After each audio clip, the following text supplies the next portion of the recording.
अली अनवर साहब, आप राज्यसभा के एमपी हैं, बिहार से जनता दल यूनाइटेड की पार्टी से,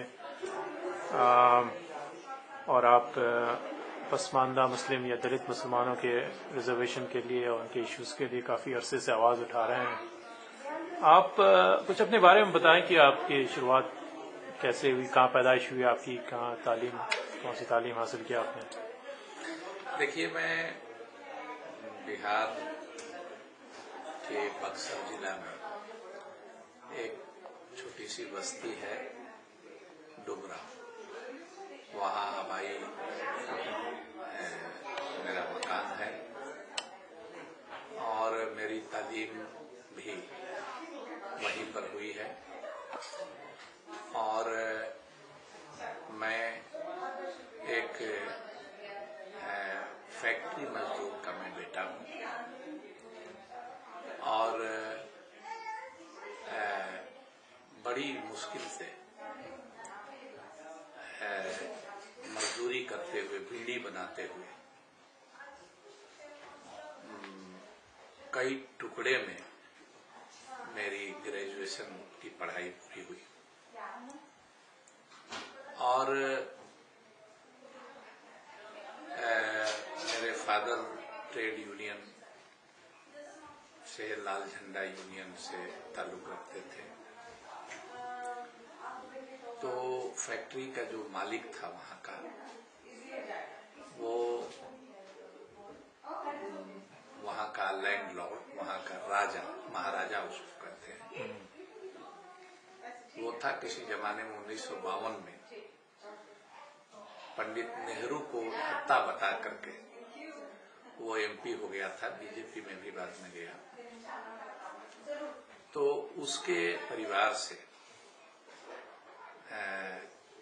बहुत कम उम्र में हमारी भिड़ंत हुई। भिड़ंत इस मामले में कि स्कूल से उसने निकाला। उन दिनों स्कूल जो था वो प्राइवेट मैनेजिंग कमेटी हुआ करती थी, तो स्कूल से रिस्ट्रिकेट किया। कॉलेज में मैं गया तो कॉलेज भी उसी के मातहत चलता था, वहां से भी निकाला। मतलब हर चंद कोशिश राजा के परिवार ने की कि हमारी पढ़ाई पूरी नहीं हो, लेकिन मैं न सिर्फ स्टूडेंट के बीच बल्कि जो टीचर थे उनका भी मैं चाहता था और वो मुझको बेहद प्यार करते थे और हमारी हर तरह से हमारी मदद करते थे। एक तरह से मैं आपको कहूं कि वो टीचर हमारे गुलामी की जिंदगी, प्राइवेट मैनेजिंग कमेटी जो हुआ करती थी, एक तरह से टीचर्स उनके गुलाम होते थे। मैंने अपने टीचरों को, वो राजा की बात कौन करे, उसके मैनेजर के दरवाजे पर झाड़ू लगाते देखा है। उन लोगों को एक तरह से लिबरेट कराया हमने जो विद्रोह किया और हमारी अगुवाई कॉलेज में और हाई स्कूल में हड़ताल हुई, तो लोगों को लगा कि भाई एक मजदूर का बेटा, एक वो भी मुसलमान, हमारे यहाँ कोई, हमारी बस्ती में मुश्किल से 3-4% भी मुस्लिम आबादी नहीं है। तो जब ये एक लैंडलॉर्ड के खिलाफ, राजा के खिलाफ खड़ा हो सकता है, लड़ सकता है, तो हम लोग बेकार डर रहे हैं, हम लोग को, तो उन लोगों ने ये महसूस किया। तो हमारी एक तरह से वो हमारा जद्दोजहद जो है और फ्यूडलिज्म के खिलाफ और कास्टिज्म के खिलाफ जो लड़ाई थी, तो वो हमारे घुट्टी में, जो हमारे वालिद साहब ट्रेड यूनियन जो करते थे, तो उस वहां से हमारी तो ग्रेजुएशन कहाँ से किया आपने? ग्रेजुएशन देखिए, मैंने कहा कि मैं कई टुकड़े में किया। मैं स्कूल से निकाल दिया गया, तो मैं दूसरे जगह से हायर सेकेंडरी उस जमाने में था, हमने किया। बक्सर एग्जाम हमने दिया। फिर हम इसी बीच में इंटर करने के बाद हमने सरकारी नौकरी कर ली। सरकारी नौकरी इसलिए हमको करनी पड़ी ताकि अब हमारा परिवार बिना उसके चलने वाला नहीं था। तो लेकिन हम सरकारी नौकरी में रहते हुए हमने ग्रेजुएशन किया, बक्सर से किया। कौन क्या किस किस्म की नौकरी थी, क्या करते थे? वो हम नौकरी इरिगेशन डिपार्टमेंट में। अच्छा। हम एक तरह से कहिए उसको 4th ग्रेड एम्प्लॉइज कहिए। अच्छा। मैं वहाँ था और जिस आदमी ने हमारी नौकरी हमको दिलवाई, हमारे साथियों में से लोग थे और उन लोगों ने कहा कि भाई इसी शर्त पर कि आप तुमको रहना इसमें नहीं है, बस पढ़ाई पूरी करने के लिए। तो हमने पढ़ाई पूरी की, तकरीबन 8 साल तक मैं नौकरी में किया। अच्छा। फिर नौकरी करने के बाद मैं एक्टिविस्ट तो था ही शुरू में, और जर्नलिज्म का भी चस्का हमको लग गया था। तो एक्टिविज्म जो है, जर्नलिज्म जो है और सरकारी नौकरी, ये तीनों एक साथ चल रहा था। अच्छा। लेकिन बाद में कई तरह की दिक्कतें होने लगी, मसलन जेल जाना हुआ, तो फिर नौकरी को दिक्कत। तो किस तरह के इश्यूज, क्या एक्टिविज्म था हमारा एक्टिविज्म था जो मजदूर वर्ग का, वर्किंग क्लास का उस समय विजन था, और फ्यूडल रिप्रेशन के खिलाफ। किस ऑर्गेनाइजेशन से जुड़े थे आप? वो हमने बताया ना कि हमारे फादर लाल झंडा यूनियन में थे, कम्युनिस्ट मूवमेंट में।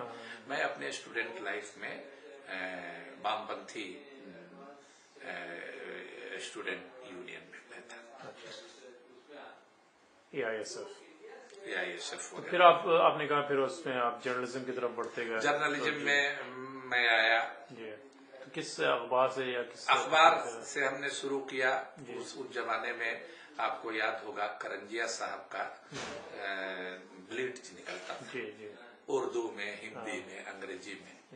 तो मैं जिस तरह की रिपोर्ट अपने इलाके से भेजता था, तो कई बार कवर स्टोरी तक हमारे रिपोर्ट पर छपी, और उससे हमको कुछ पैसे भी मिल जाते थे। उस जमाने में रविवार एक हिंदी का अखबार निकलता था कलकत्ता से, उसको भी मैं रिपोर्ट भेजता था। उस जमाने में मैंने शुरू किया जो लेफ्टिस्टों का अखबार था जनशक्ति, उससे शुरू किया। और सच पूछिए तो मैं जनशक्ति ज्वाइन किया और सरकारी नौकरी छोड़ करके, जितना सरकारी नौकरी में पैसा मिलता था उससे कम पैसे में मैं पटना में आया, और आ करके हमने ये काम शुरू किया। किस साल की बात है ये हम समझते हैं कि 80 के शुरुआती सालों की बात है, जब हमने नौकरी छोड़ी और मैं पटना चला आया और बजाबते फुल टाइम। तब हमने देखा कि अब एक्टिविज्म और नौकरी तो छोड़ दी, एक्टिविज्म और जर्नलिज्म तो, लेकिन इसका हम बनाए रखे, हम कटे नहीं अपने इलाके से, और हमने जर्नलिज्म का जो है उसका इस्तेमाल, हमने उसको कलम को एक हथियार के रूप में इस्तेमाल किया, और वो वर्किंग क्लास के लिए और ह्यूमन राइट्स के लिए और फ्यूडल रिप्रेशन के खिलाफ, और हम ही सेड और दे सेड वाला जर्नलिज्म नहीं करके, हम जो तबके समाज के कमजोर होंगे, वो कि वो मुसलमान हैं या हिंदू हैं या दलित हैं, ये नहीं, जिनको दबाया जा रहा है, जिनकी कोई आवाज नहीं है, तो इस तरह की ऑफ बीट स्टोरी हमने कई बार की। और ये करते करते वो अखबार जब बंद हो गया तो मैंने जनसत्ता की नौकरी की। तो जनशक्ति से जनसत्ता तक मैं गया। इस बीच में मैं नवभारत टाइम्स के लिए भी कुछ दिन काम किया, टाइम्स ऑफ इंडिया में भी कॉलम हमने लिखने का काम किया। पायनियर अखबार का जो स्वतंत्र भारत था हिंदी, लखनऊ से निकलता था, उसके लिए काम किया। जब मैं पायनियर अखबार के स्वतंत्र भारत में काम कर रहा था, उसी समय हमको के बिरला फाउंडेशन फेलोशिप मिला। अच्छा। प्रभास जोशी जी जो हिंदी के रिनाउंड एडिटर हैं, उनकी और जो दूसरे लोग थे उस जूरी में बिरला फाउंडेशन के, उन लोगों ने समझा, चूंकि मैं नेशनल अखबारों में भी लिखता था, तो दलित मुसलमान और जो पसमानदा मुसलमान वगैरह की बातें मैंने करना शुरू कर दिया था। तो उन लोगों ने देखा, तो उन लोगों ने बुला करके हमको ये फेलोशिप दिया। हमने कोई अप्लाई नहीं किया था उसके लिए, हमने कोई किसी से रिकमेंडेशन नहीं लिया था, कोई अपना क्लिपिंग नहीं भेजा था। उन लोगों ने अपने ऑफर किया कि ये इसमें कुछ नई बात लग रही है, इस पर आप काम कीजिए। तो हमने काम किया, तो हमारी किताब मसावात की जंग छपी। बीपी सिंह वो गए और पटना के गांधी मैदान में हमारी किताब का इजरा हुआ। वो किताब रिलीज हुई, मसावात की जंग, और मीडिया में हिंदी, अंग्रेजी, उर्दू मीडिया में उसकी चर्चा हुई, पूरे मुल्क में चर्चा हुई। तो एक हमने तो ये नहीं, तब तक नहीं सोचा था कि हमको ये अखबार की नौकरी छोड़ करके और हमको पूरी तरह से एक्टिविस्ट हम बन जाएंगे। लेकिन ये रिसर्च के दरमियान जो मुस्लिम माशरे की जो गुर्बत है, उसकी जो जहालत है, उसकी जो कमजोरियां हैं, और उसके अंदर का की जो एक तरह से कहिए कि वो नासूर बन गया था घाव, तो इसका हमको पता चला नजदीक से देखने का। तो उसी वक्त हमको लगा, और इतने लोगों की, लाखों लोगों की उम्मीदें हमसे जुड़ गई। आप ये बताएं कि मसावत की जंग किस तरह आपने रिसर्च शुरू किया, कहाँ गए, और किस किस्म की क्या मेथोडोलॉजी थी आपकी? देखिए, मैं कोई बिल्कुल सोशल साइंस की जो किताबें लिखी जाती हैं उस तरह से मैं नहीं किया। कोई मेथोडोलॉजी जो आप कह रहे हैं उस तरह से की हमने अडॉप्ट नहीं की, मैं उसका एक्सपर्ट था भी नहीं। एक जर्नलिस्ट जिस तरह से रिपोर्टाज लिखता है, सपाट तरीके से, बिल्कुल फैक्चुअल, जो चीजें हमने देखी। कहाँ गए आप?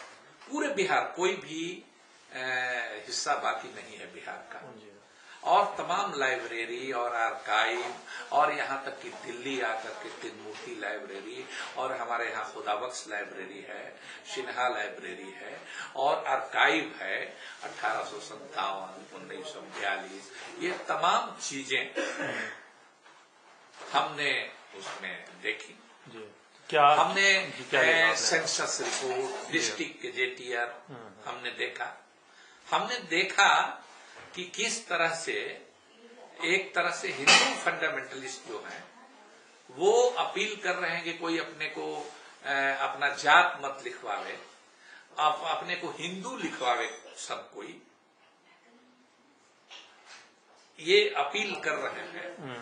ये सेंसस 1941 वगैरह का जब सेंसस हो रहा है तो वो इश्तहार निकाल रहे हैं, अपील कर रहे हैं अखबारों के जरिए।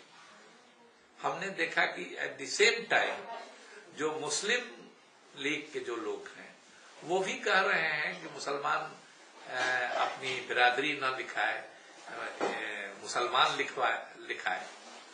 तो हमने देखा कि दोनों में एक समानता एक हमने देखी।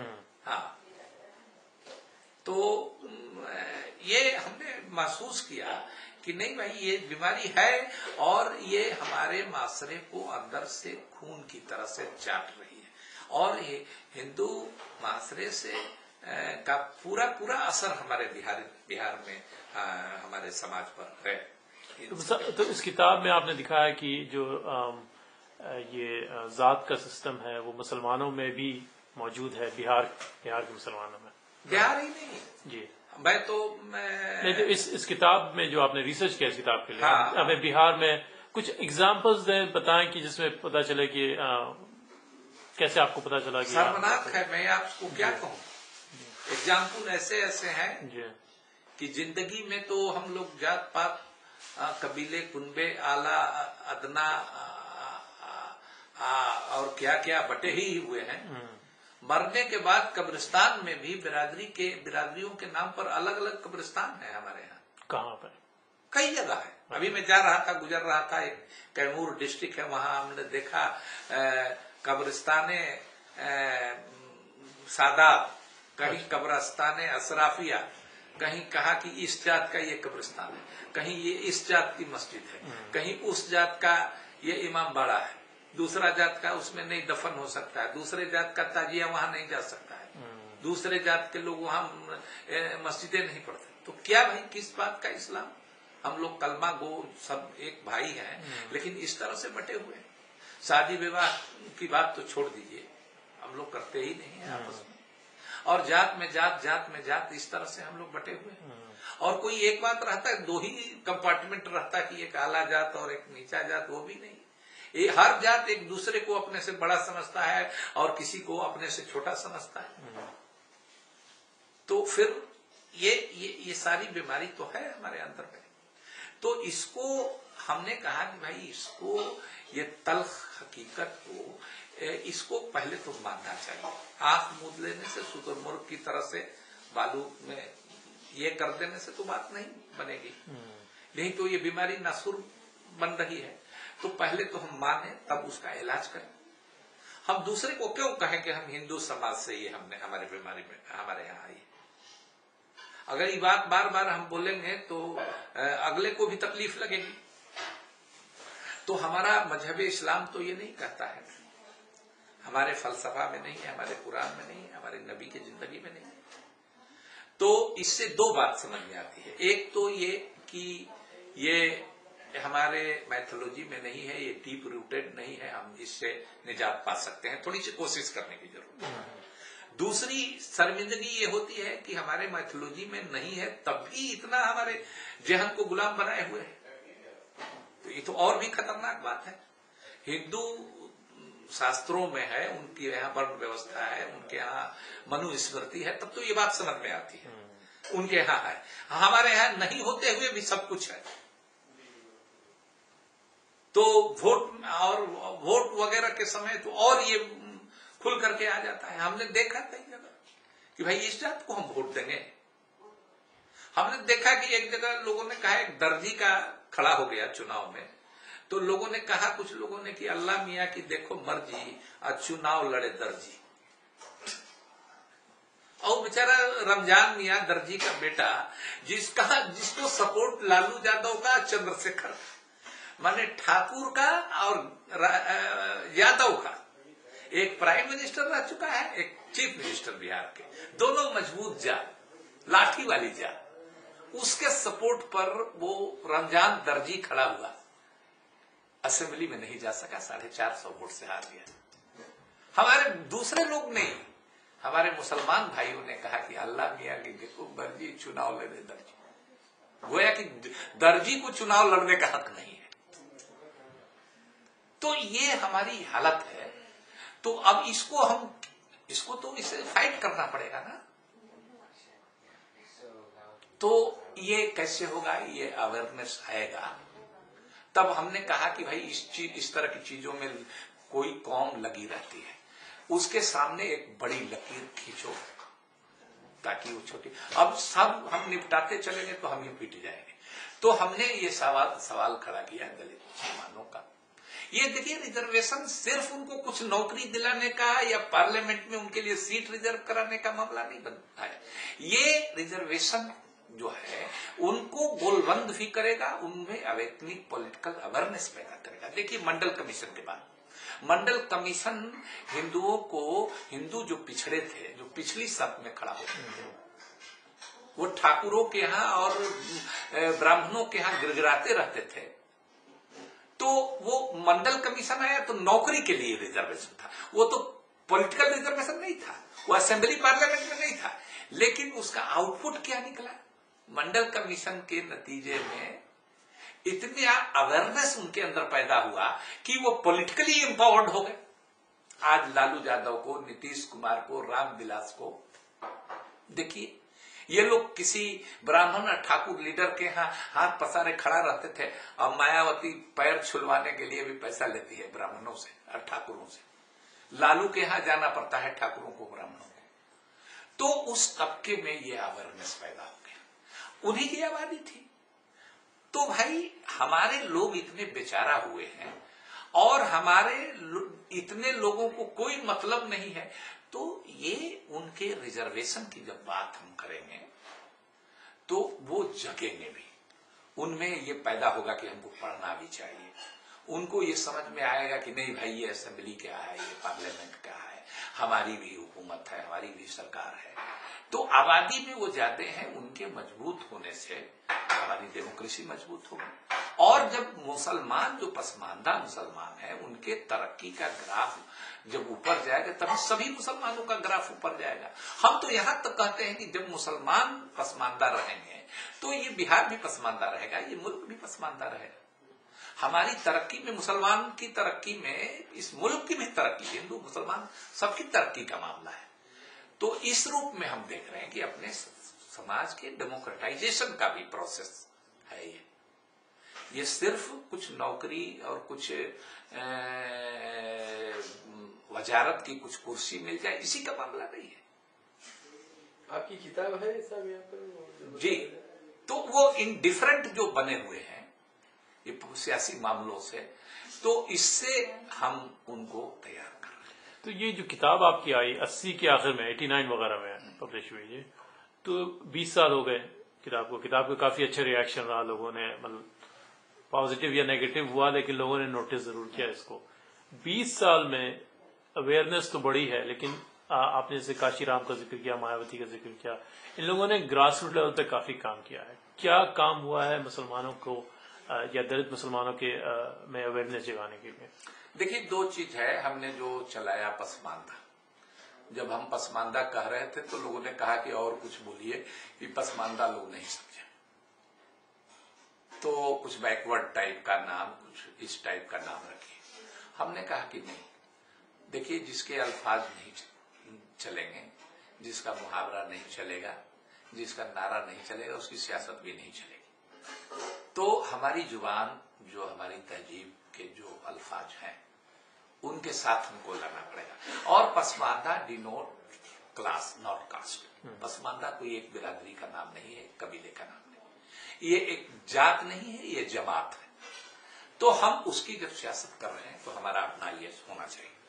हम तो खोज रहे हैं दलित के लिए भी हमारे माइथोलॉजी में कोई शब्द हो तो हम उसको चलाएं, उसको पॉपुलराइज करें। तो हमारा ये पसमानदा ये चल गया। तो हमारी तो अभी इतने 10 साल की कहिए, 12 साल की कहिए, कि हमारे पसमानदा की बात अब लोग करने लगे। तो पसमानदा करने लगे हैं कि इसका मान लिया कि भाई ये पिछड़ा है, इसको आगे बढ़ाना है, इसको विशेष अवसर देने की बात होनी चाहिए। तो और ये 3 असेंबली में हम जो दलित मुसलमान का सवाल उठा रहे हैं, बिहार से हम लोगों ने पास कराया सबसे पहले। हमारे ही मीटिंग में लालू यादव आए थे और उन्होंने ऐलान किया कि भाई हम इस सवाल को हम केंद्र से मांग करेंगे, और दूसरे दिन जा करके और असेंबली से पास करा करके भेजा। उसके बाद उत्तर प्रदेश में भेजा।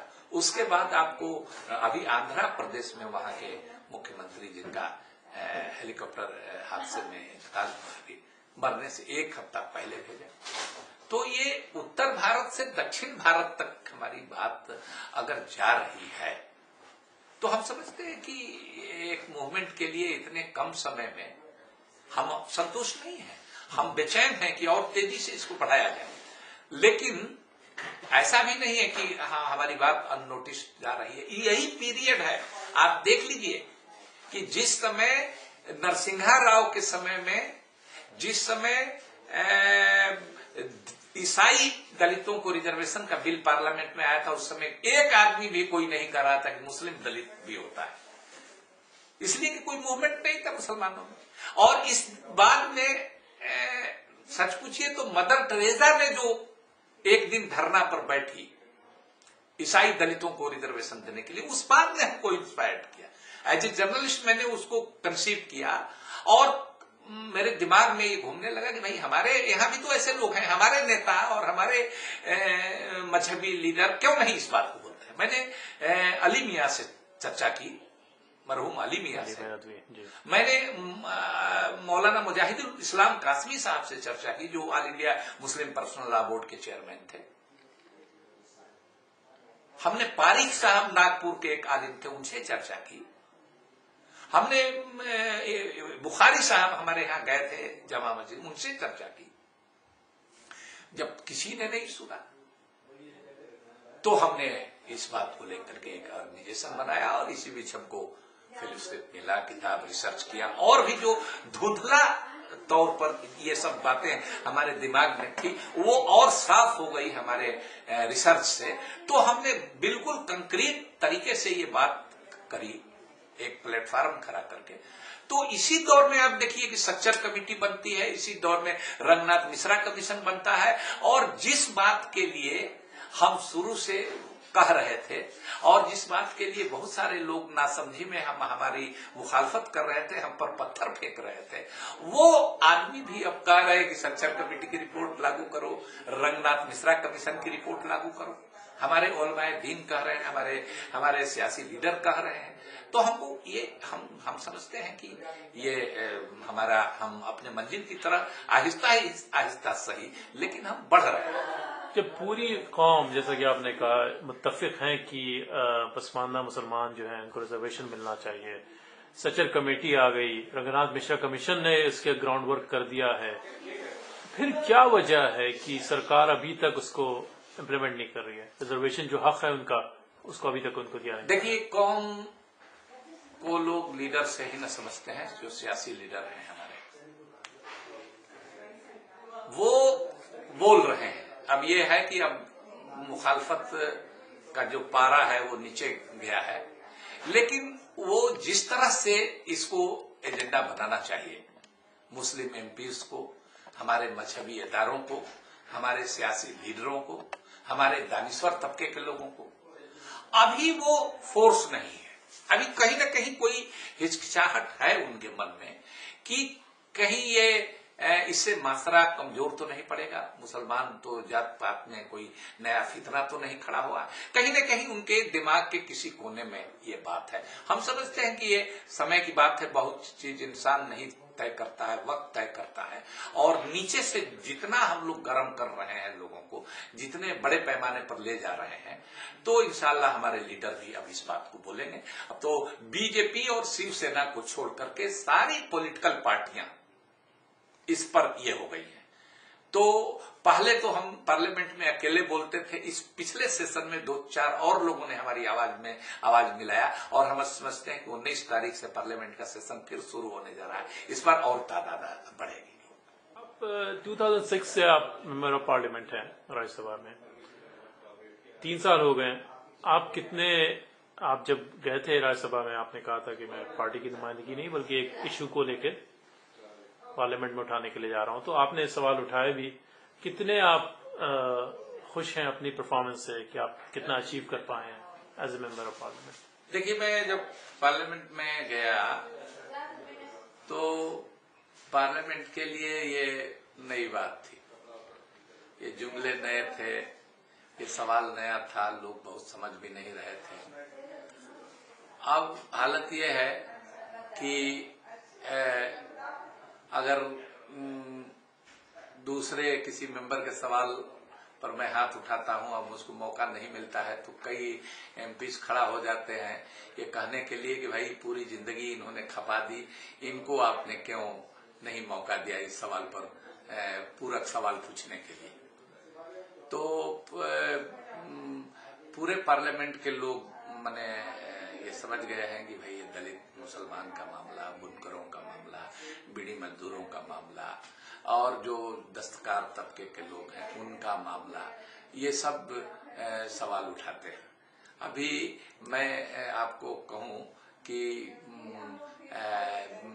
कई बार फिक्रे कसे गए जब हमने बुनकरों का सवाल उठाया, जब हमने बीड़ी मजदूरों का सवाल उठाया, तो मजाक हमारा उड़ाया कई मुस्लिम लोगों ने भी।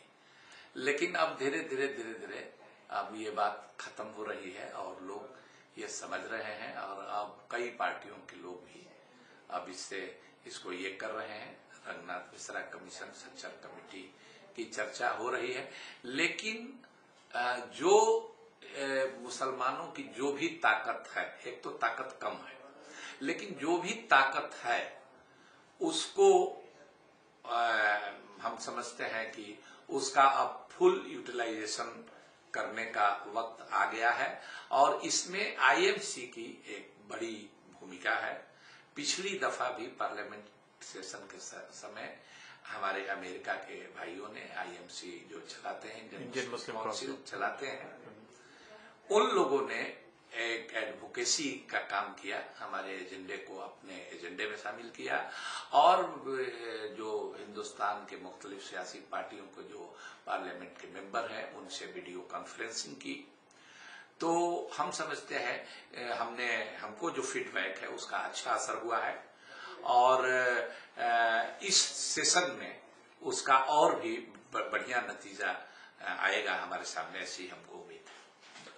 आपने कहा कि आपने जो शुरुआत की अपने एक्टिविज्म करियर की वो या पॉलिटिकल करियर की वो लेफ्टिस्ट कम्युनिस्ट से शुरू किया और अभी आप जो एमपी हैं राज्यसभा के वो जनता दल यूनाइटेड वो पार्टनर बीजेपी की पार्टनरशिप।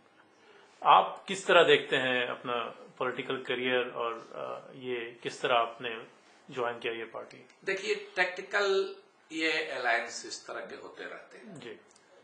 हम चाहते हैं, मुसलमानों से ये कहते हैं कि मुसलमानों को काम के बुनियाद पर पार्टियों को और नेताओं को तोड़ना चाहिए, न कि बात की बुनियाद पर। अगर कोई सेकुलरिज्म की बात करता है और काम मुसलमानों के खिलाफ करता है तो हम सिर्फ उसकी बात पर उसको ताउन करते रहेंगे, उसके पीछे चलते रहेंगे। लालू यादव सेकुलर अपने को कहते थे, यूपीए सेकुलर पार्टी है और यूपीए के ही दौर में 36 से जब यूपीए एम्पावर्ड हुआ है, पहले से भी ज्यादा मजबूत होकर के यूपीए आया, सेकुलर फोर्सेज आया और उन्हीं के दौर में हमारी तादाद 36 से घट करके 30 हो गई। यूपीए ने ही सच्चर कमेटी, रंगनाथ मिश्रा कमीशन हम लोगों के मूवमेंट को के और ईसाई और मुसलमानों के मूवमेंट के बल पर के दबाव में वो बनाया, लेकिन वो नहीं उसको इम्प्लीमेंट कर रहे। इम्प्लीमेंट करने की बात दूर रहे, उसको हाउस में ले तक नहीं कर रहे, उस पर बात नहीं करा रहे। तो हम उनका सेकुलरिज्म को लेके चाटेंगे, उनका चमड़ी से हमको मोहब्बत नहीं है।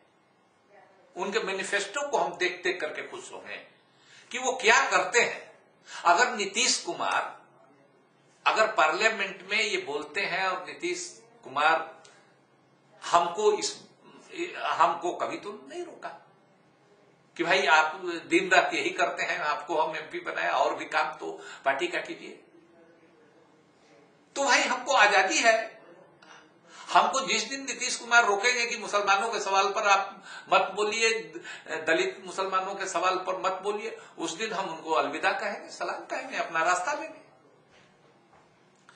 तो हमारी पार्टी का प्रस्ताव है, एजेंडा है और सब पार्टियों का अब धीरे धीरे हो रहा है। वामपंथी दलों ने भी इसको तस्लीम किया है, कांग्रेस भी इसके खिलाफ नहीं है। लेकिन अब ये है कि जो मुसलमान एमपी हैं, जो सियासी लीडर तो वही है, तो उनका काम है कि भाई अब तो कोई कंट्राडिक्शन भी नहीं है, उनके पार्टी का भी फैसला है, तो जो कम्युनिस्ट एमपी है इस पर वोकल हो। जो आरजेडी में है, जो रामविलास की पार्टी में है या मुलायम सिंह की पार्टी में है या तेलुगु देशम में है, वो इस सवाल पर बोले। कौन रोक रहा है? ये 36 मुसलमान में से 15 मुसलमान एक दिन खड़ा होकर के असेंबली में, पार्लियामेंट में बहुत सारे तरीका है। हम कार्य स्थगन प्रस्ताव, एडजर्नमेंट मोशन ला सकते हैं, हम स्पेशल मेंशन दे सकते हैं, हम स्पेशल डिबेट मांग सकते हैं। हम कुछ नहीं होगा, पार्लियामेंट के अंदर हमारी बात नहीं सुने जाएगी तो हम 5 को एमपी तो पार्लियामेंट के मेन गेट के सामने गांधी जी का जो स्टेच्यू बना है वहां पर हम गर्दन में तख्ती लगा करके बैठ तो सकते हैं, मीडिया तो उसको कहेगा। लेकिन ये हमारे मुस्लिम एमपीज क्यों नहीं करते? हमारे मुस्लिम एमपीज और हमारे मुस्लिम लीडर जो जज्बाती सवाल हैं उन पर तो आस्तीन बराबर चढ़ाते हैं। बहुत काबिल लोग हैं, हमसे ज्यादा काबिल लोग हैं, पढ़ने लिखने वाले लोग हैं और बहुत बुलक्कड़ लोग हैं। लेकिन जो मुसलमानों के पॉलिटिकल एम्पावरमेंट का सवाल है, जो मुसलमानों के रोजी रोटी से मसला जुड़ा हुआ है, जो इस्लाम का जो बुनियादी वसूल है मसावात, उससे जो जुड़ा हुआ है, उस सवाल पर उनकी खामोशी तो हमको तो भाई हैरत में डालती है कि क्यों काम। तो हमको तो लगता है कहीं ये तो नहीं सोचते हैं कि भाई ये दलित मुसलमान का होगा तो इसमें हम होंगे कि नहीं। मैं इसमें कहीं आ जाता है कि हमारा जाति तौर पर पर्सनली हमको फायदा होगा कि नहीं। तो जब ये बात आदमी इंसान सोचेगा कि ये जो हम सवाल उठा रहे हैं इसमें हमारा जाति तौर पर क्या फायदा होगा, तब तो वो कुछ नहीं कर पाएगा। आपने कहा कि आपकी पार्टी जो है जेडीयू आपको रोकती नहीं है मुसलमानों के इश्यूज को उठाने में। बिहार में पिछले साल नीतीश कुमार ने यानी कि सरकार ने मलिक कम्युनिटी को रिजर्वेशन दिया, जो कि उनको पिछड़ा बना के रिजर्वेशन दिया गया। हालांकि सब जानते हैं हकीकत क्या है। Malik one of the very developed community of Muslims Bihar. इसके बारे में आप क्या कहते हैं? देखिए, मैं आपको बताऊं कि मैं बैकवर्ड कमीशन का भी मेंबर 3 साल रह चुका। बैकवर्ड कमीशन जो है वो सुप्रीम कोर्ट के एक फैसले के रोशनी में वो नेशनल बैकवर्ड कमीशन और स्टेट बैकवर्ड कमीशन बना। वो बिल्कुल ऑटोनमस है। एप्लीकेशन आते हैं। जब मैं बैकवर्ड कमीशन का था तब भी ये एप्लीकेशन मलिक का आया था अनेक्सर 1 में शामिल करने के लिए। उस समय ये खारिज हो गया। मैं बैकवर्ड कमीशन में नहीं हूं। सरकार का उसमें उस समय भी सरकार चाहती थी कि उनका हो जाए, लेकिन कमीशन ने नहीं किया। कई और लोगों का भी नहीं किया। कई लोगों का नहीं होने देना चाहती थी सरकार, लेकिन कमीशन ने किया। ऐसा भी हुआ। मैंने गधेड़ी जो है मुसलमानों में एक बिरादरी जो छुटी हुई थी उसको शामिल किया। तो नियो शेख और मलिक का खारिज हुआ। हम लोगों ने कहा कि नियो शेख क्या है। शेख तो एक बात समझ में आती है, ये नया जात आप कैसे कहां से बन गई। नियो शेख ये कोई जात नहीं है। अब Malik they claim to be Syed. एक लंबी लड़ाई है। आस्करी साहब का मेडिएवल हिस्ट्री के जो हिस्टोरियन है उनकी किताब है खुदाबख्श लाइब्रेरी में, the Malik claims to be Syed. और ये लंबी लड़ाई चली है। उनका क्लेम नहीं माना गया। जैसे भूमिहारों ने क्लेम किया कि भूमिहार क्लेम टू बी ब्राह्मण, उनका क्लेम नहीं माना गया। तो उस बुनियाद पर खारिज हो गया। अब मैं बैकवर्ड कमीशन में, मैं पार्लियामेंट में हूं, बैकवर्ड कमीशन में तो हूं नहीं। बैकवर्ड कमीशन ने कर दिया। तो जो बैकवर्ड कमीशन का रिकमेंडेशन होता है एक तरह से मैंडेटरी होता है, सरकार उसको गजट कर देती है। लेकिन मैं जाति तौर पर, व्यक्तिगत तौर पर मैं मानता हूं कि ये गलत हुआ है। एनेक्सर 2 में हुआ, एनेक्सर 1 में नहीं हुआ। क्या फर्क है दोनों में? फर्क यह है कि वो बिहार में उनको रिजर्वेशन नहीं मिलेगा। अच्छा। एनेक्सर 1 में जिसमें ज्यादातर मुसलमान हैं पिछड़ी जात के, उसमें उनको रिजर्वेशन नहीं मिलेगा। पंचायत चुनाव में जो 20% रिजर्वेशन है वो उसके मुस्तहक वो नहीं होंगे, उसके हकदार वो नहीं होंगे। और दूसरी बात मैं कहूं कि झारखंड में भी इन लोगों ने अप्लाई किया था। झारखंड ने उनको खारिज कर दिया कि आप बैकवर्ड नहीं। सेंटर ने भी उनको खारिज कर दिया कि आप बैकवर्ड नहीं है। तो ये गलत हुआ है। लेकिन ये पार्लियामेंट में रहता तो मैं इसको कहता। हमारी पार्टी कुछ भी कहती मैं कहता, लेकिन मैं तो, हमारे फोरम की बात नहीं है। ये हुआ है तो जो किया है वो गलत किया है तो समझे। मैं इसको मैं ये मानता हूं, मैं पूरी जिम्मेवारी के साथ कहता हूं कि वो बैकवर्ड कम्युनिटी में उनकी शुमार नहीं है। ठीक है। एक खदशा जो है मुसलमानों में कि रिजर्वेशन अगर दलित मुसलमानों के नाम पे हो गया, जातियों के नाम पे हो गया, तो वो जो आइडेंटिटी है, कास्ट आइडेंटिटी, अभी तक मुसलमानों में इतनी रिजिड नहीं है जितनी कि हिंदुओं में है, लेकिन वो जो है और ज्यादा रिजिड हो जाएगी रिजर्वेशन मिलने पे। तो आप जैसे चार्ज भी लगता है कि ये मुसलमानों को डिवाइड करने की कोशिश है, साजिश है, ये है। आप उसका क्या जवाब देंगे? देखिए, मैं तो कहता हूं, कुछ लोगों ने हमको कहा कि भाई हम तो जो लोग मुख्तलिफ मसलकों की लड़ाई लड़ रहे थे, मुख्तलिफ जातियों में बटे हुए थे, एक दूसरे से हेट्रेट, एक दूसरे के खिलाफ साग सुबह का माहौल था। उसको हमने जाति को खत्म करके एक जमात हमने बनाई है, Pasmanda. And Pasmanda denotes class not caste. एक जमात, जाति से लोहिया भी कहते थे, जाति से जमात की तरफ बढ़ो। और देखिए हमारे यहाँ जाति का, क्लास का और कास्ट का की रेखा, जो लकीर है, इतनी पतली है कि कहीं कहीं जो कास्ट है वही क्लास भी हो जाता है। तो हिंदुस्तान की ये हकीकत है। तो जो पिछड़ी जात के लोग हैं वो वाकई बहुत गुर्बत में है, खराब हालत में है, और उनको रिजर्वेशन के जरिए कुछ उनको उनके लिए तरक्की का रास्ता खुलता है।